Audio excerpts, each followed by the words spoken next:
ask, have you read the script and or have you already recorded Beyond the Spider-Verse? No, nothing. You haven't read the script even? I'm just, honestly, and I'm not, that's not even like a PR answer.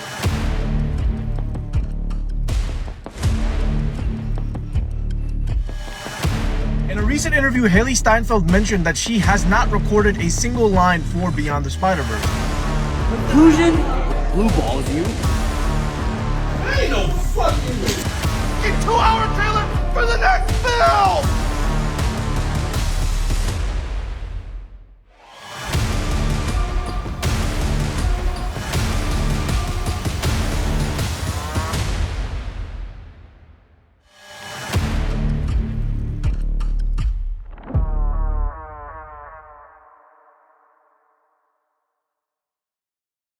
The Spider-Verse trilogy is the greatest trilogy we may never get to see.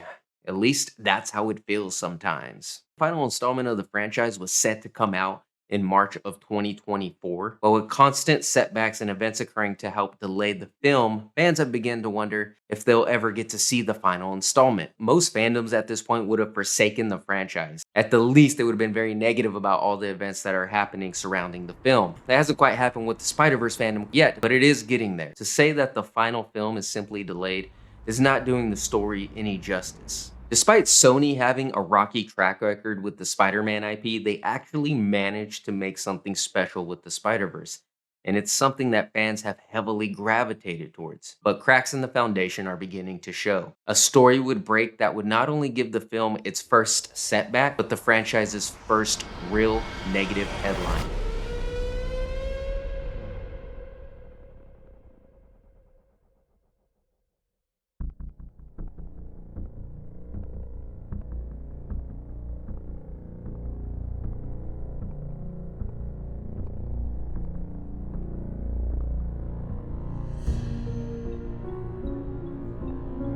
This is a big expose, by the way. Woohoo! Hollywood working conditions are atrocious, even when the movie they make is really good. Would turn in work, it would be accepted, locked, described as finished, and then they would come back and say, no, we need you to change it up. If you enjoy movies like Spider-Man Across the Spider-Verse, you should care about the conditions under which it was made. Because I feel like, man, if these big companies keep treating, these workers like this, no one's going to want to work for these companies. It's extremely overbearing, always asking for artists to scrap their work and make very minute changes. Sadder is because the movie is so good, there's a lot of people on Twitter that were like, this is the cost of making art. There's over 1,000 people working on this film, which is reportedly the largest group of any animated film ever. That is correct. That's not daunting, is it? Is what Phil Lord had to say. In terms of Spider-Verse, that was a really hard movie to make. Is that really all you have to say about it? Barely crossing the finish line, and now it's like, oh yeah, now we have to do another one.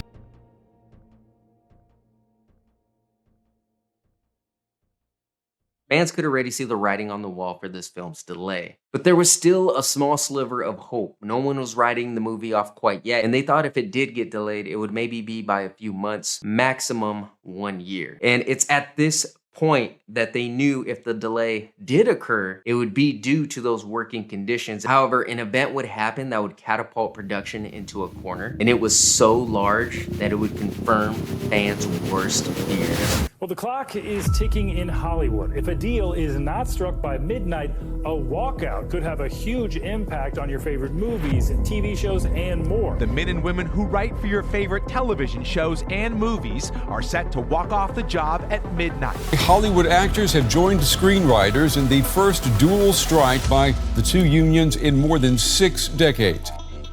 This is a very big deal, but at some point, you have to say no. We've got a message for Mr. Iger. We will not have you take away our right to work and earn a decent living. Reportedly, the dialogue for the film had not yet been recorded, or at least had not been finished, and actors cannot do that while they are on strike. I don't think it's even a question on if Beyond the Spider-Verse will get delayed. I think it's a question on how long will the delay We're also be. learning that the SAG-AFTRA strike may be coming to an end soon. So Sony came out today and delayed 7 of their movies. Tonight, Hollywood's 146-day writer's strike could end at any moment. Coming after the pandemic, the whole movie industry, Matt, is changing. We got some unfortunate news regarding Spider-Man Beyond the Spider-Verse. They actually have no idea if this movie will make it to its release date. There's been some rumors online that Beyond the Spider-Verse might possibly be delayed. I would say just that, like, we're going to take the time necessary to make Beyond the Spider-Verse great.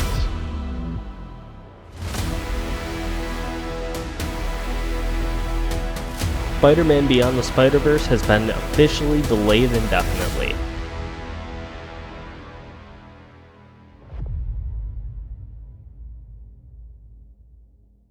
Fans were not really freaking out quite yet. After the strikes and the indefinite delay, fans continue to see minor and, dare I say, insignificant updates about the film's progress. As I stated, everyone knew that this delay was coming. Also, with the strikes happening, no one was wanting to add any extra pressure on the creators working on the movie. But obviously, still, there were some fans that were upset about the movie's delays, even though they were minor and less vocal. But surprisingly, there was a large and vocal segment of the fandom that was okay with waiting.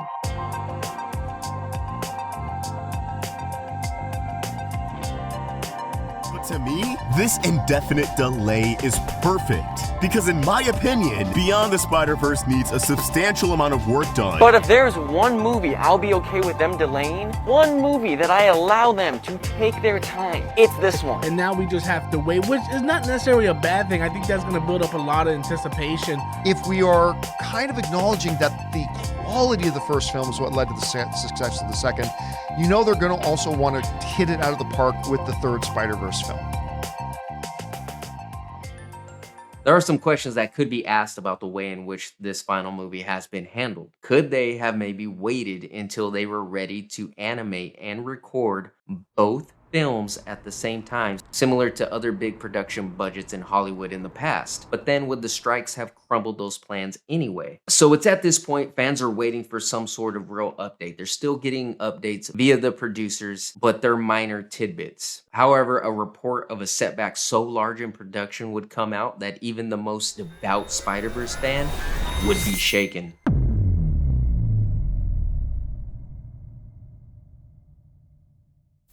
What is Sony doing to Spider-Man? Who is genuinely still hyped for this shit? Now it says here that Sony reportedly scrapped most of the work. First, the Batman got delayed. Now across the Spider-Verse, we can't have shit. But I already know Sony's gonna sacrifice a good-ass story just to stuff in some fucking cameos, bro. I'm gonna crash out. They just wanna make some money. They don't give a fuck about what the fans think. They're gonna make Spider-Man 4 in the MCU a fucking multiverse movie, bro. I'm gonna crash out. What are they using this time for? Do we trust this? But we love the movies, so the conversation is just totally turned.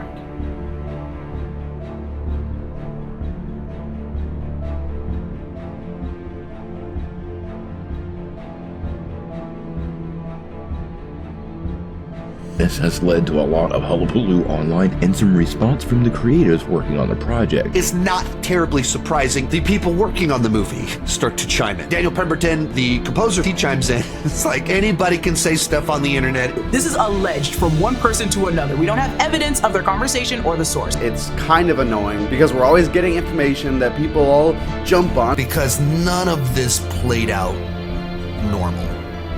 Like, it's all kind of weird. I think we need to be constantly reminded that the internet isn't always true because so many people went and believed that Sony scrapped most of Spider-Man Beyond the Spider-Verse. Have been getting basically radio silence about the development and progress of the film. That's why when a report like that comes out, it's very easy to believe.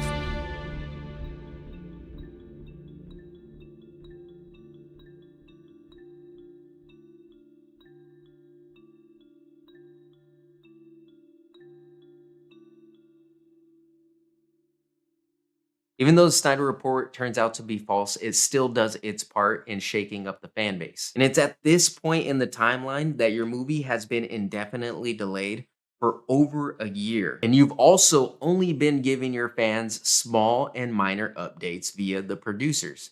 Nothing that they can really sink their teeth into. So it's a little bit ironic and somewhat of an injustice that the thing that would set fans over the edge would have almost nothing to do with the actual production of the film. Shameik Moore is the voice actor for Miles Morales. He tried to shoot his shot many times with Haley. In like every interview, he is trying to flirt with her. Co-star Haley Steinfeld recently announced that she is getting engaged. I'm joking, like literally a minute or two later, Shameik Moore tweeted this. The same day, saying there's more people to meet, more opportunities to come, and more chances to try, live, learn, apply. And there's a trend with Spider-Man actors where they end up dating their romance. No, Shameik Moore's feeling himself. He thinks destiny's on his side. It all started first with a little playful hazing towards Shameik because of the Haley Steinfeld situation. He tweeted this photo with the actress from Spider-Man Homecoming. Not sure why you would post that now. Which leads to her response video. She hit that man with some Thanos. I don't even know who you are. Which is fucking weird. You're a fucking weirdo. Get your ass back in that studio and record those lines. And I don't like my marriage being disrespected. Yeah, bro, Beyond the Spider-Verse is actually so fucking cooked, it's not even fun. I don't like feeling disrespect to myself. I doubt anybody's gonna want to hop in a recording booth with Shameik after this shit, bro. So yeah, it's weird. Because it's gonna be like, kind of like a King the Conqueror or Jonathan Majors situation where he just gets into too much hot water and they have to like drop the actor. But like, bro, this is still your co-star. As of right now, Sony does not plan on canceling Spider-Man after Shameik's drama.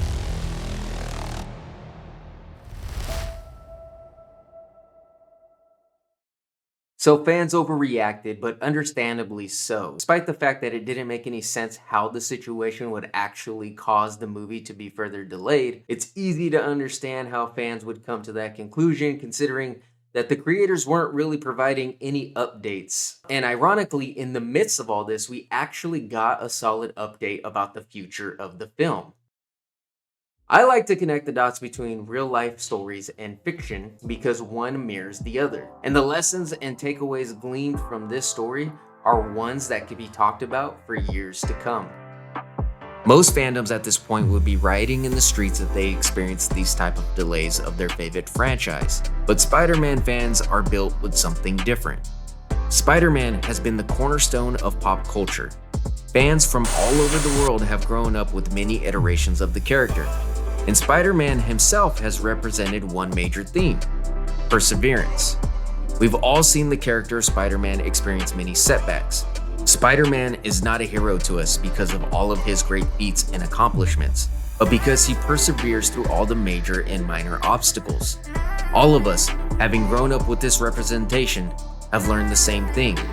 Even when things seem to be at their lowest, we push through the adversity because we know Spider-Man is worth the wait.